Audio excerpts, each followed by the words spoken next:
It's been a while since I've been on trail, and I am in the Red River Gorge. It's part of the Daniel Boone National Forest. I'm taking a hike today that should be somewhere between 6 to 8 miles. Scenic, of course. The benefit of hiking this time of the year is that you can really see through all of the trees. You can really see the elevation and the gorges. It's kind of a neat spot. Something that you may not know about me is that I'm asthmatic. When I was a child, my parents used to take turns taking me to the emergency room.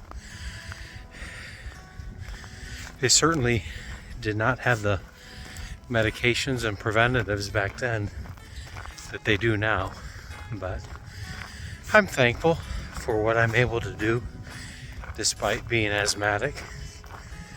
And if I can stay up on my physical fitness, it doesn't seem to hinder me that much from doing all the things that I'd like to do. Pretty steep ascent or descent down into this gorge, and you can see the rim of the gorge up there. It's more like a canyon if you kind of look up. That's the rim, and this is the trail we're working, a step at a time. It's so important when you're hiking to not let somebody else push you or hold you up. If you hike at a more comfortable pace, then go left and get out of the way, let somebody pass you up, or go around somebody that may be holding you up.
Pretty cool hiking along this creek, I would call it.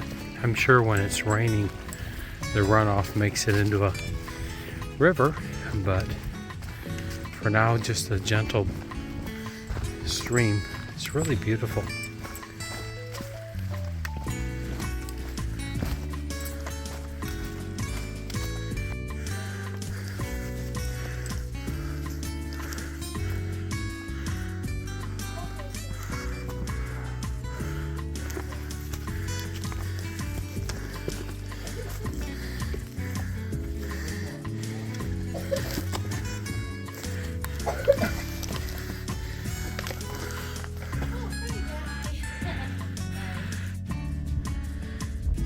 This big rock and overlook area is called Courthouse Rock.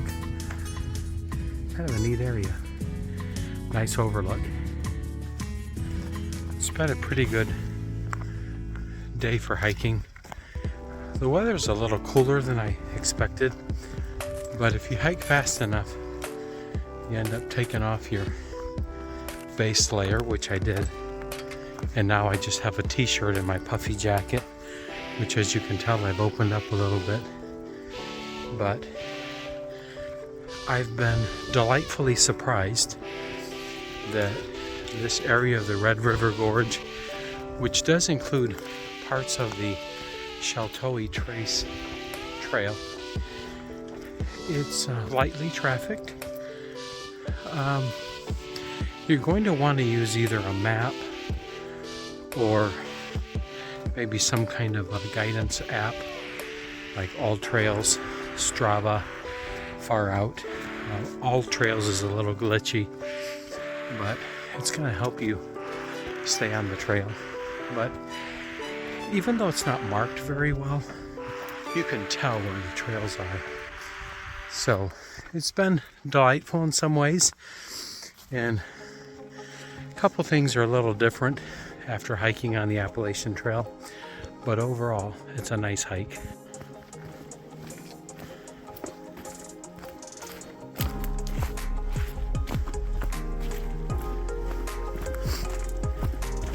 If you hike this time of the year, one thing you're going to notice is you can see the terrain and the features a whole lot better.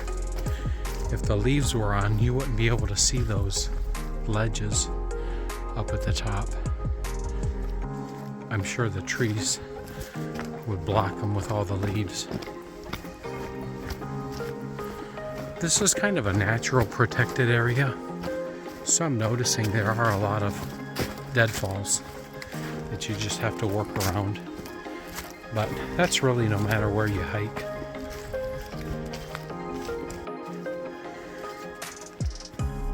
Kind of odd hiking through the sumac.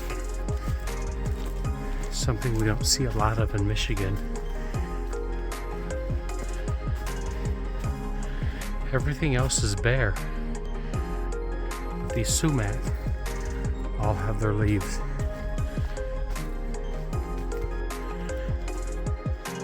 Well, I'm getting pretty close on this trail. Just about to dump back onto the 204 and then to the parking area. When I'm hiking an area I've never hiked before, especially if it has rock scrambles, there's a certain amount of safety equipment I always take with me. I think that's important. I'm not going to tell you what to take on your hike, but I know the safety equipment that always goes in my pack. That way if you break a leg or roll an ankle, you have a little food, you can make shelter, make a fire, purify some drinking water, and be safe until somebody comes to get you.